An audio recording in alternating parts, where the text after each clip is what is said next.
Welcome back to News Across Nigeria. Now, we touch base with Ebonyi State in the program today, and it's called Etiti community in Amanchor Cave, one of the numerous endowments that the state has.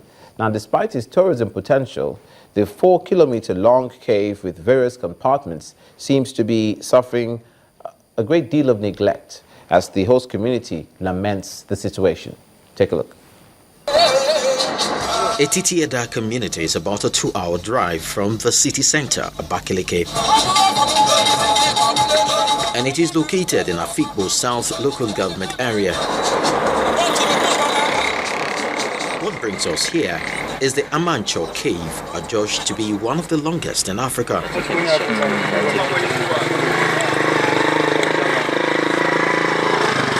The climb to the hilltop begins, and this takes several minutes.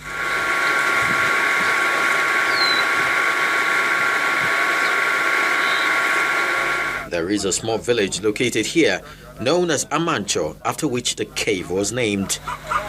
And the people here are predominantly farmers.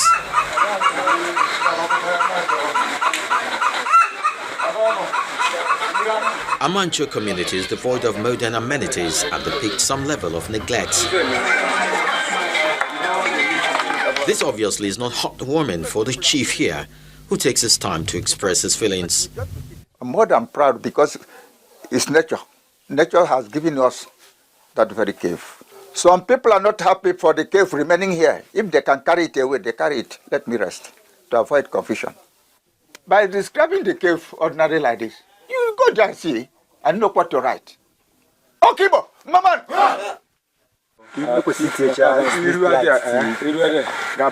Exploration begins. The path to the cave is a little bushy, an indication that this natural endowment is left unattended to.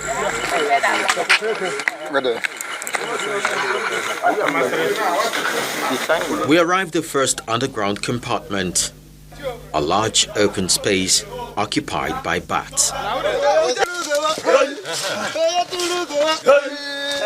The journey to the other compartment starts, and we are all expected to watch our heads, bend as low as possible, and hold each other.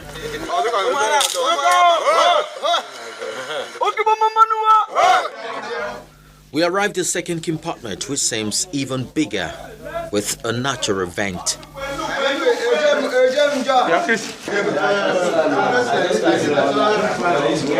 And as wide as this place looks, there are no traces of wild animals. That time they put that dog, why didn't the dog shoot? It's more like a sitting room with a dining spot. The experience is exhilarating, and one can only wonder why this spectacle of a wonder is left this way, when the communities around could benefit from the influx of tourists to this site. The problem we have in Amanchor Cave is that it's a hard-to-reach area. There's no road here, no infrastructure, no school, no hospital, because of it's a hard-to-reach area. The expedition is complete. It's time to go, but not before a visit to the source of drinking water for the community. This water comes from the rock and has never run dry for once, even in the peak of the dry season.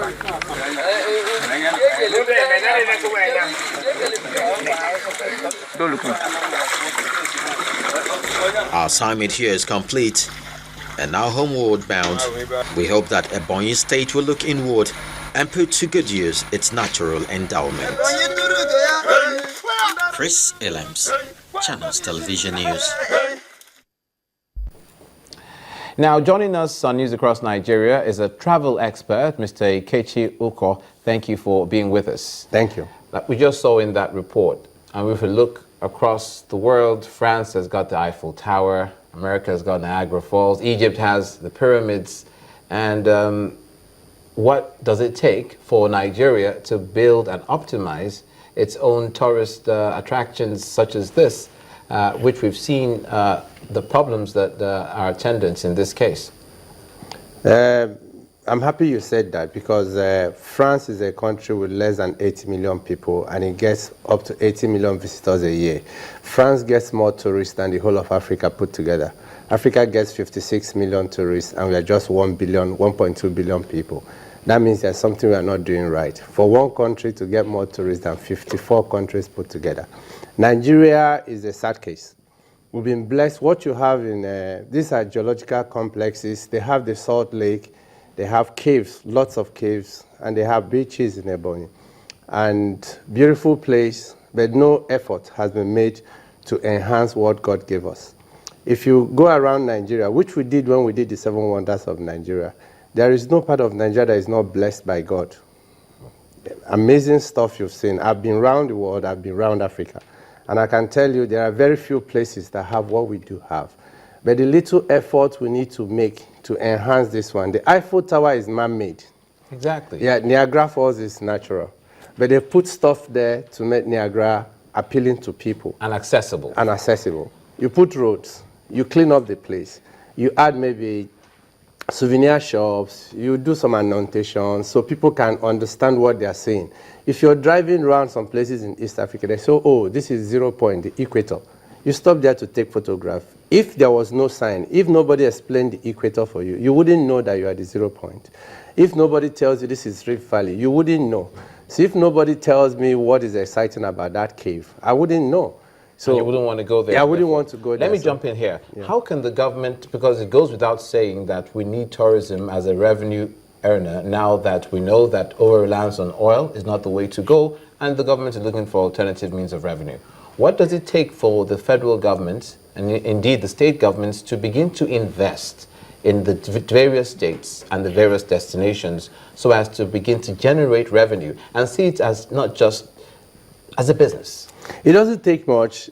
Sometime during the presidency of Obasanjo, he had what he called the Presidential Council of Tourism. He brought the states that had interest in tourism and the 8 ministries together, and they had quarterly meetings. Obudu Ranch Resort came out of there. What's it called? Yankari Improvement came out of there. There were ideas that actually worked. Tinapa came out of there. And today, Cross River State has the only major international product out of Nigeria, which is Calabar Carnival. And that came out of those meetings. So when you have people who are well informed, sitting together, discussing, you could generate things. Unfortunately, Yankari couldn't grow beyond what they started. Yankari Game Reserve. Yeah, Game Reserve. It came from a national park to a game reserve. Yes. It was given to the state. Cross River has been able to enhance theirs. Now there's also a problem. The Supreme Court has just gave a judgment 2 years ago that says that the federal government has no power to regulate tourism, that it belongs to the states. Now, no state actually has the capacity to do those things. Okay, Cross River has done. Good news is that some states like Ondo has upgraded Edonre, Ikogosi has been upgraded, Oshogbo has been upgraded. So some of those tourism attraction has been done. But the organization needed from the federal government is missing. They actually we have scrapped the ministry now. Okay, for the state, if we're looking at the states now, yeah. How, because we're talking money, how does the state begin to spend money or apportion money out of its budget to develop the areas that are tourism, that are tourist attractions? When Cross River started investing in tourism, it was receiving one of the states that received the least amount of money from the Federal Allocation Committee. But today, anybody who went to Cross River in 1998, 1999, and goes back there now will see the difference that tourism has brought to that place. There's a town in Kebbi State called Arugungu that has one festival, the Fishing Festival. The first time I went there in 1990, unfortunately, it hasn't been that consistent. It was the only town that had a secondary school, that has 2 hotels, that had, it wasn't a university, that had a museum. And it was just because there was a festival, the Fishing Festival, that brought people there. It brought development to a little-known town in Kebbi State now. So a little effort from the government to do a road, which is infrastructure that the government needs to do. The people in Ebonyi are not asking for you to build a 5-star hotel. They just want access to the place. Okay. Students will come on excursion. People will come. Then if you want to upgrade it like Ubunike is trying to do in Anambra, which is actually the most famous cave we have in Nigeria, now you can put in some money to put some other things there. But the basic investment that needs to be done is literature and just access road. Literature is that people need to know what we are going to see there. There has to be, before we now go to marketing, yeah. And I hope that this will begin to spark a conversation that already has begun, but maybe so that wings can be given to these ideas and to these thoughts such as the one you've had. I wish we had more time, but we don't. So thank you so much for coming on News Across Nigeria and beginning to share with us. I hope you can come again if at another date.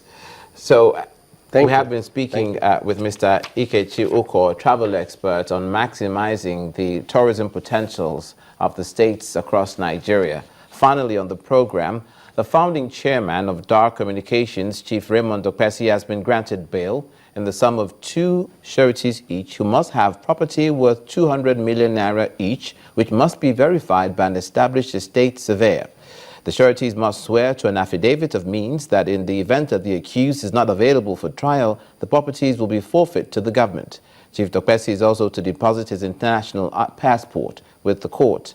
Justice Gabriel Kolawole, however, held that Okpesi must not be rearrested, and if there is any need to investigate him, the anti-graft agency should contact his lawyer, who will provide him within the hours of 10 a.m. and 6:30 p.m.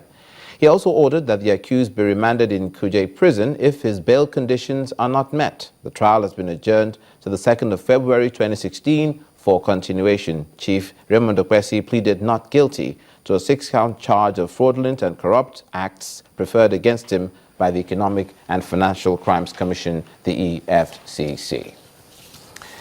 And this is where we call it a day for this edition of News Across Nigeria. Many thanks for watching.